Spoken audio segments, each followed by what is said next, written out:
Bonjour à tous, je vous invite à vous abonner à cette chaîne, à aimer, à partager, à commenter ces vidéos, c'est très important. C'est une manière de nous soutenir. Merci à vous tous. Bonjour Richard de 16. Bonjour Corentin. Alors aujourd'hui vous nous présentez deux BD, La Flèche Ardente aux éditions d'Argo et puis Grand Louis, le premier tome, Le Marcassin aux éditions Dupuis. Alors on va commencer par La Flèche Ardente qui est dans l'univers de Black et Mortimer.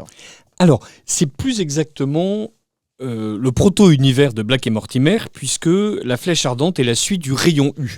Le Rayon U, les auditeurs de Radio Courtoisie le savent, c'est en fait un album qui a été commandé à Jacobs pendant la Seconde Guerre mondiale parce que les bandes dessinées américaines ne pouvaient plus être publiées en zone occupée. Et donc Jacobs se lance dans le Rayon U, qui est une aventure à la fois fantastique et scientifique, un peu vraiment dans la lignée de Conan Doyle, Le Monde Perdu. Voilà, c'est vraiment cet univers-là. Donc Conan Doyle, bien sûr, a écrit des choses admirables et on connaît tous Sherlock Holmes, mais il a écrit des œuvres, à mon sens, bien supérieures à celles de Sherlock Holmes, qui sont ses romans sur le Moyen-Âge, ses romans napoléoniens, et notamment Le Brigadier Gérard, qui est une merveille d'intelligence, de drôlerie, de vivacité. Voilà, c'est le meilleur Conan Doyle. Et donc les aventures du professeur Challenger, donc avec Le Monde Perdu, qui est un très bon roman, voilà, où un professeur anglais qui est un héros très Jules Vernien finit par découvrir une vallée dans laquelle il y a encore des diplodocus. Et le gars, Jacobs, donc, s'empare de cette espèce d'imaginaire du roman populaire et imagine une région éloignée, sur Terre ou ailleurs, où on va monter une expédition pour aller chercher de l'uranium, donc le rayon U. Et l'album se déroule. Jean Van Damme, qui a été l'un des artisans de la reprise de Black et Mortimer aux éditions d'Argo, est sollicité à plusieurs reprises. Et alors que Van Damme a décidé de se retirer de la bande dessinée, c'est un vieux monsieur, il a 80 ans maintenant, un peu plus. Donc il est vraiment beaucoup plus vieux que moi, Corentin. Et c'est dire qu'il a un âge canonique. On est étonné que ce soit encore lui. Non, je plaisante. Et c'est idiot d'ailleurs comme plaisanterie. Van Damme dit, mais en fait, voilà, Black et Mortimer, c'est fini, mais si vous voulez, je vous fais la suite du Rayon U parce que j'ai trouvé ça très drôle. Et il se lance dans La Flèche Ardente, donc, qui est cette espèce de suite improbable, 80 ans après, d'un album qui n'était pas censé avoir une suite. Il reprend les personnages, donc, qui sont Babylos III, le cruel empereur d'Australie, et avec, donc, qui veut s'emparer des îles noires qui concentrent le gisement du radium, et en Normandie, le professeur Marduk, lui, qui sait comment transformer cet uranium en une arme terrible. Et cette arme terrible, c'est la Flèche Ardente, donc qui est une espèce de fusil à rayon laser. On se retrouve avec un album qui est à la fois plein de mérite et plein d'énervement. Côté mérite, le dessin d'Étienne Schrader. Étienne Schrader est l'un de ceux qui a contribué à la renaissance de Black et Mortimer. Vous savez qu'il y a maintenant plus d'albums de Black et Mortimer publiés post-Jacobs que d'albums que Jacobs avait architecturé lui-même, dessiné et scénarisé.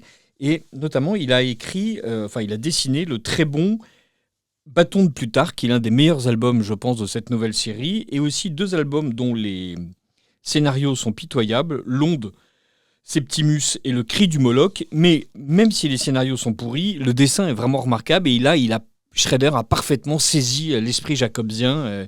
Voilà. Mais ici, on est dans une bande dessinée qui en fait tire vers la parodie et Van Damme le dit lui-même, j'ai voulu en fait m'amuser, faire du kitsch, me moquer si j'ose dire de cet esprit populaire, de cette naïveté des années 30, 40, 50, de ces scénarios remplis de péripéties improbables où on a l'impression que voilà, chaque fois que quelqu'un tombe dans un trou, forcément il va tomber sur un trésor ou un univers caché.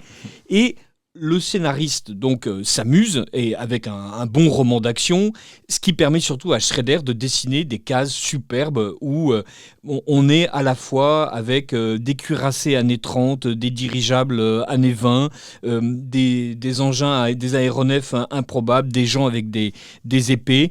Et il y a aussi plusieurs citations à l'intérieur de cet album d'un autre album de Jacobs, l'Atlantide, Le secret de l'Atlantide si je ne m'abuse, et on voit bien que et Van Damme et Schrader connaissent bien l'œuvre jacobsienne et qu'ils en jouent. Le premier en joue avec cette ironie, ce côté langue dans la joue, comme disent les Anglais, ce côté deuxième degré et même troisième degré. Ça finit par être un peu énervant parce que les dialogues sont pompeux, les péripéties sont franchement du niveau d'un dessin animé pour enfants de 5-7 ans.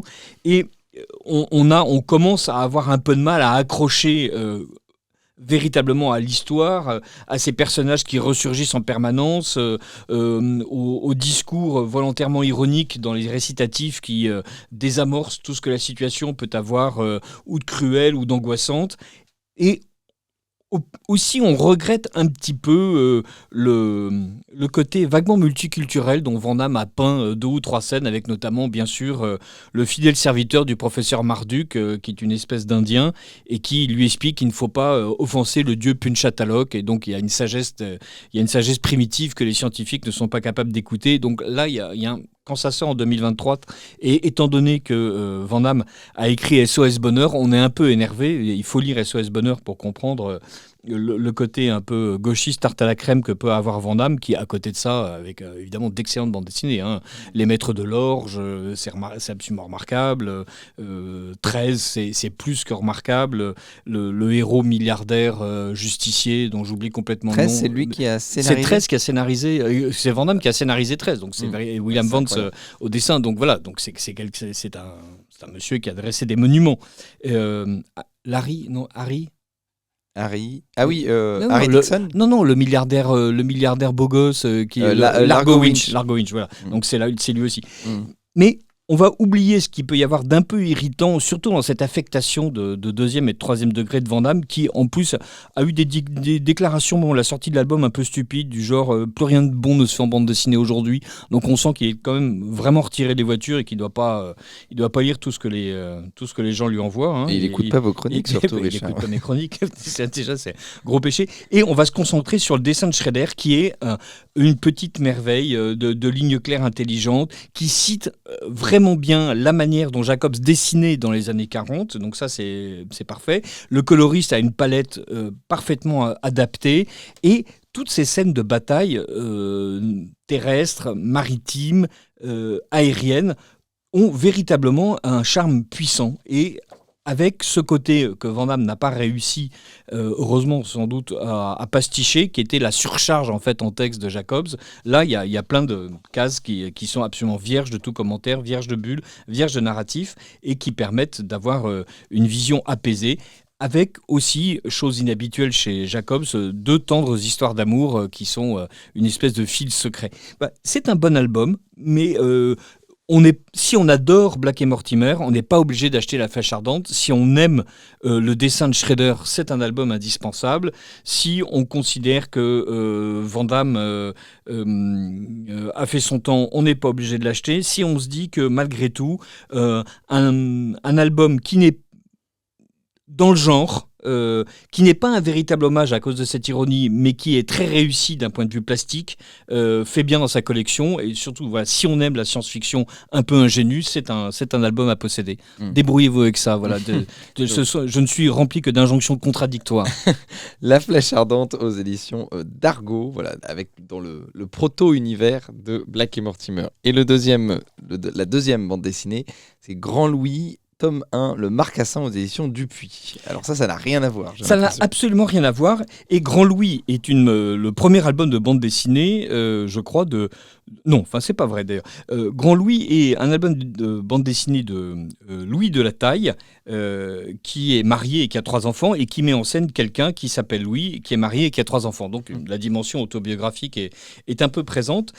Là où ça devient un peu plus étrange, c'est la manière dont en fait les animaux envahissent la ville. Alors ça, c'est quelque chose qui est un vrai un vrai motif dans la bande dessinée et d'une manière générale dans la science-fiction contemporaine, c'est l'irruption du monde sauvage dans le monde cultivé.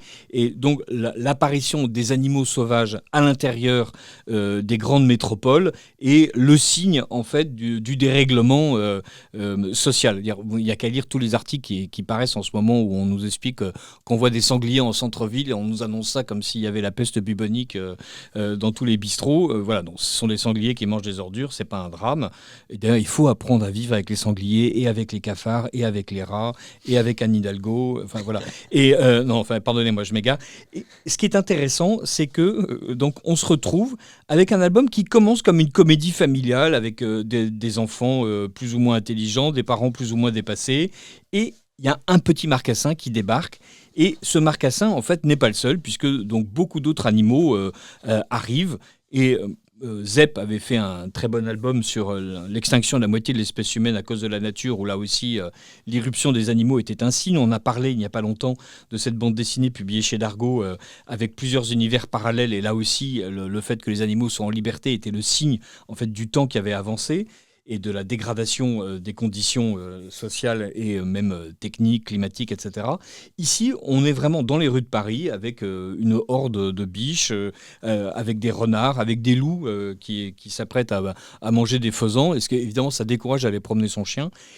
Et peu à peu, donc, on bascule dans le fantastique sans que ça devienne inquiétant, puisque l'histoire est toujours concentrée sur la famille, la manière dont les enfants adoptent le marcassin contre l'avis des parents, sont absolument ravis de Porcinet, car ils l'appellent Porcinet, qui évidemment se conduit comme un marcassin dans un appartement. C'est une catastrophe, jusqu'au moment où le gouvernement ayant pris toutes les décisions qui s'imposent, c'est-à-dire ne faire absolument rien, mais interdire à tout le monde de sortir chez soi, je ne sais pas pourquoi, et je ne sais pas à qui et à quoi ça me fait penser, la famille décide de prendre le dernier train en partance pour la province où ils vont retrouver le père de Grand Louis.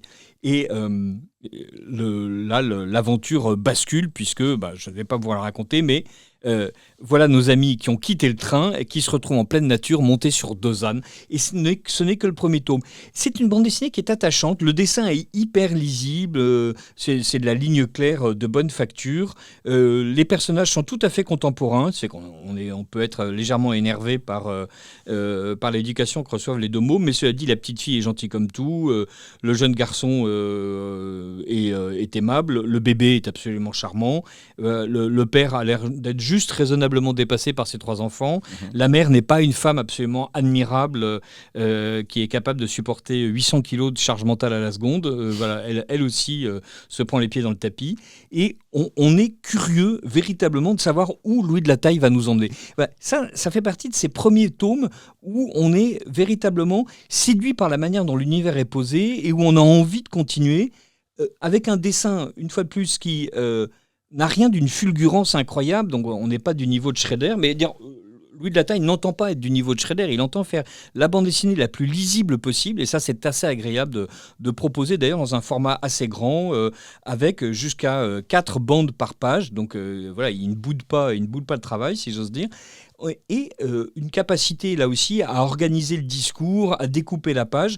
C'est classique, mais c'est extrêmement maîtrisé. Il y a plein de séquences amusantes, avec notamment des séquences avec les bébés qui se parlent entre eux, et c'est absolument n'importe quoi, mais c'est tout à fait à la fois drôle et vraisemblable. Voilà, j'ai personnellement, j'ai vraiment beaucoup aimé ce premier album, et j'espère que les autres vont être au même niveau et même sans doute nous emmener plus loin dans un univers qui réussira à être à la fois fantastique et hors du quotidien et néanmoins profondément ancré dans le réel. Alors, merci beaucoup Richard de 16. On rappelle le titre des deux BD, La Flèche Ardente, aux éditions d'Argo, d'après les personnages d'Edgar Jacob, donc dans le proto-univers de Black et Mortimer. Et donc, moi aussi, je suis très content d'avoir dit ça. Je suis très content d'avoir découvert ce mot, proto-univers, on comprend tout de suite. Et Grand Louis, le marcassin, aux éditions Dupuis. Merci beaucoup Richard de 16. On rappelle évidemment que vous êtes notre partenaire Valeurs Actuelles, auteur du Rond de Serviette est-il de droite, et En arrivant au paradis aux éditions Lucerre. Ça marche bien en arrivant au paradis toujours. Eh bien, oui. et j'espère, voilà, et j'encourage tous les auditeurs de Radio Courtoisie à me dire ce qu'ils en pensent, pourquoi ils ne l'ont pas encore acheté. Voilà, nous sommes curieux de savoir pourquoi le truc n'a pas déjà été réimprimé 8 fois, donc il doit y avoir Ça va arriver un avec petit défaut. Vous êtes passé sur une chaîne concurrente sur CNews avec oui, Mathieu Bock-Côté, ça s'est bien passé. Et ça s'est très bien passé. Mathieu Bock-Côté a été charmant, Arthur de Vatrigan aussi. Et j'ai été moins bon qu'avec vous, Corentin, mais on a une relation spéciale. Voilà, mais je crois que j'ai réussi à défendre Laurent de Serviette et Tille de Droite et en arrivant au paradis. Écoutez, ça va arriver avec Mathieu Bock-Côté, on l'espère. Merci beaucoup, Richard. Merci, Corentin.